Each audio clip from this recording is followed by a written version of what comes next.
tous. Aujourd'hui, on parle d'enzymes, des biomolécules aux propriétés catalytiques. De bien grands mots, mais ne t'inquiète pas, on va décrypter tout ça. Qu'est-ce qu'une enzyme? C'est avant tout une catégorie de protéines qui interviennent dans la majorité des réactions chimiques au sein de tes cellules. Et oui, tu sais, les protéines, ce sont celles qui sont issues de l'expression de l'information génétique. Mais si, je suis sûre que tu te souviens. Sinon, regarde à nouveau la vidéo du chapitre 4. Elles sont fabriquées à partir de l'ADN, après la transcription, puis la traduction. Effectivement, à la fin de la traduction, on obtient la forme primaire de la protéine, c'est-à-dire simplement l'enchaînement des acides aminés dans un certain ordre. C'est ce qu'on a appelé la chaîne polypeptidique ou polypeptide. Mais à ce moment-là, on n'a pas encore tout à fait la protéine.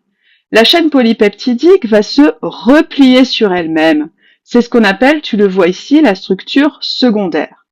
Puis encore à nouveau, se replier sur elle-même pour obtenir la structure tertiaire en 3 dimensions. Et là, on obtient la protéine finale, qui dans le cas ici, sera une enzyme. On peut donc déjà noter et retenir que l'enzyme, c'est un catalyseur dans le métabolisme d'une cellule, c'est-à-dire le fonctionnement de la cellule. Elle va transformer du substrat en produit. Si on veut bien avoir la définition de l'enzyme, c'est une protéine pouvant accélérer la vitesse d'une réaction biochimique. Et le catalyseur, c'est une substance qui accélère les réactions chimiques, mais n'est pas transformée après la réaction. Alors, comment fonctionnent les enzymes? Pour cela, il faut regarder la structure tridimensionnelle de l'enzyme. Il faut savoir qu'elle contient une région appelée le site actif. Ce site actif a la particularité d'avoir une forme complémentaire d'une région correspondante de la molécule de substrat. Ainsi, le substrat peut se fixer en s'emboîtant comme un puzzle dans le site actif de l'enzyme. C'est ce qu'on va appeler la formation du complexe enzyme-substrat, qui est donc une étape indispensable à la catalyse enzymatique. À la fin de cette réaction, les produits sont formés et les enzymes sont à nouveau libérées et à nouveau fonctionnelles pour reprendre un nouveau substrat, et ainsi de suite. Pour agir, les enzymes se lient donc de manière transitoire au substrat au niveau du site actif. La formation du complexe enzyme-substrat est indispensable à la réaction chimique. Il s'y produit la formation d'un produit de réaction.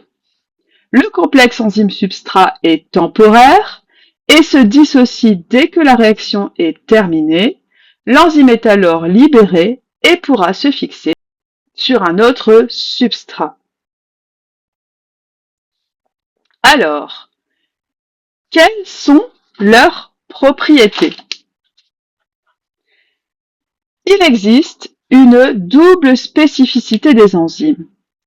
Pour comprendre cette double spécificité, il est encore important de regarder le site actif.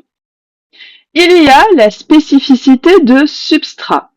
Cela signifie que l'enzyme exerce son action sur un substrat déterminé.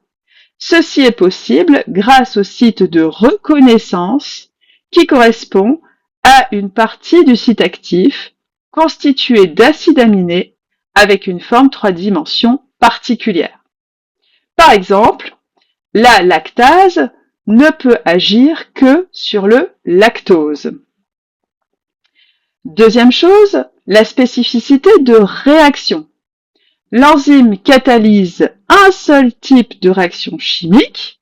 Ceci est possible grâce au site catalytique qui est une partie du site actif dont les acides aminés interagissent avec le substrat. Par exemple, la lactase va couper le lactose en galactose et glucose. Si on zoome encore, c'est bien la séquence des acides aminés qui détermine la configuration spatiale du site actif, c'est-à-dire en fait sa forme en 3 dimensions. Donc tu peux comprendre qu'en fonction de l'enchaînement des acides aminés, le site actif aura une forme 3 dimensions particulière qui permettra la spécificité de l'enzyme et donc cette réaction enzymatique. Alors, par exemple, ici, si on change la séquence des acides aminés, par exemple à la suite d'une mutation de l'ADN, alors cela va modifier la forme du site actif. Ici, on voit un seul acide aminé qui change et ça va entraîner le fait que le substrat, comme tu le vois à gauche, ne peut pas se fixer et ça créera un dysfonctionnement de l'enzyme. On peut ainsi expliquer certaines difficultés de digestion, par exemple ici de l'amidon, ou encore des intolérances, par exemple la tolérance au lactose si la lactase est dysfonctionnelle. Ici, il s'agissait avant de l'amylase. Alors, on peut retenir là-dessus que certaines propriétés des enzymes sont liées à leur nature biologique. Comme toute protéine, elle possède une forme tridimensionnelle caractéristique. L'enzyme possède une zone en creux, appelée site actif, capable de fixer spécifiquement un substrat, avec formation du complexe enzyme-substrat, et de catalyser, c'est-à-dire favoriser la réaction.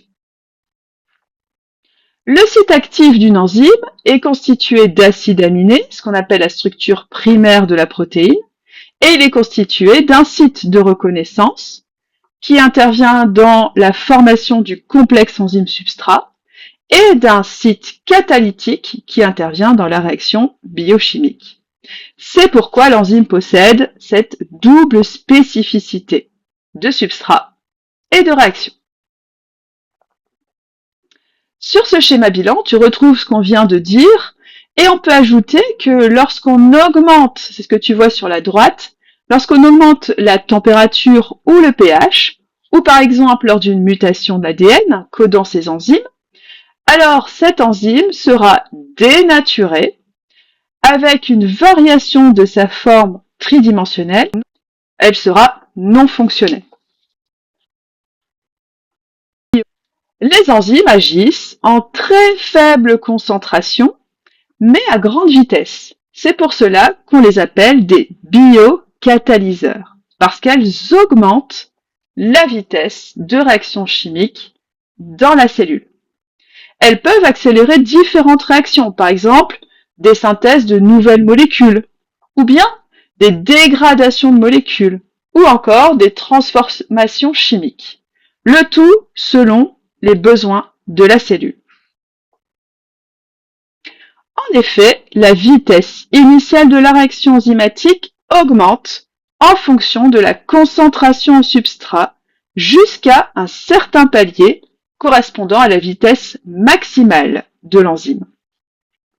Cela signifie que même si on augmente encore la concentration en substrat, la vitesse initiale sera toujours la même.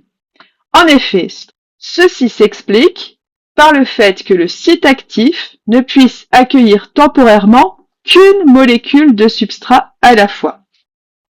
C'est pour cela qu'au début de la courbe que tu vois ici, tant qu'un certain nombre de sites actifs sont libres, la vitesse initiale peut augmenter. Mais lorsque toutes les enzymes sont liées à un substrat, alors la vitesse devient maximale. Elles ne peuvent plus agir sur des substrats supplémentaires. Comment les enzymes contribuent-elles à la spécialisation de nos cellules?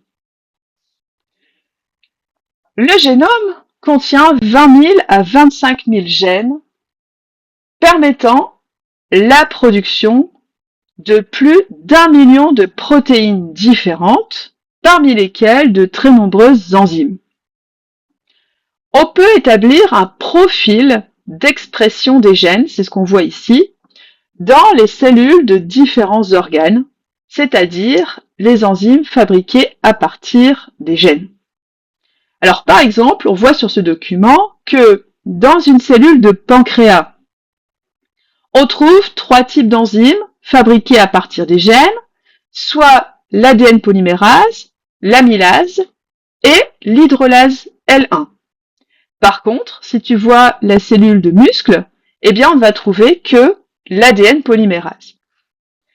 C'est ainsi que chaque cellule exprime des gènes différents qui lui permettent de fabriquer, par transcription et traduction, des enzymes différentes et donc réaliser des réactions chimiques différentes.